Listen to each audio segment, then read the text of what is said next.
plein courant du mois d'août, de nouveau dans un pic de chaleur dont la Belgique apparemment devra s'habituer, et j'espère que vous êtes par contre bien au frais pour pouvoir écouter cette vidéo. Alors puisqu'on parle de météo, parlons de l'immobilier et voyons un petit peu comment se porte l'immobilier en ce courant du mois d'août. Et je vous dirais que nous avons eu très chaud également au niveau professionnel, le marché a bien bougé. Nous avons même enregistré un pic en termes de demande d'estimation en ligne sur notre moteur d'estimation sur immobalcan.be et un nombre très important d'estimations physiques. Parlons de prix de vente appartement, prix de vente de maison.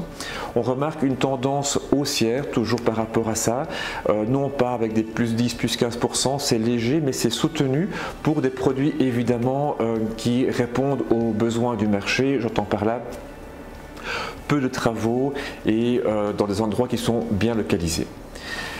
Les taux hypothécaires, on a pu lire dernièrement que les taux hypothécaires avec une quotité de 80% avaient augmenté pour la période de 10 ans. On est à plus ou moins 2,43% et une légère baisse sur le taux hypothécaire à 2,72% pour le 20 ans.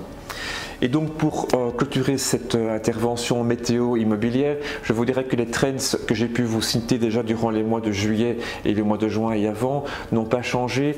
Les produits présentant des gros travaux et donc des coûts sont durs à vendre, il y a moins de demandes, les gens font des négociations, prennent beaucoup de temps.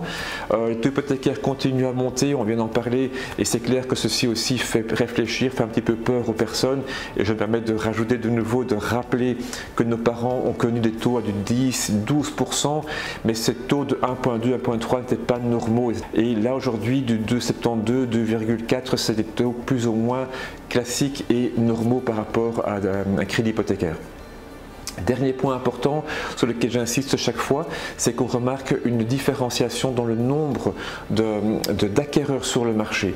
Ils prennent plus de temps pour visiter le bien, ils sont exigeants par rapport aux travaux qu'il y a à effectuer dans l'appartement ou dans la maison. Et j'ai envie de dire que le marché est occupé à passer d'un marché vendeur où le vendeur est roi vers un marché plutôt porté vers l'acquéreur qui prend de plus en plus de puissance dans ses négociations.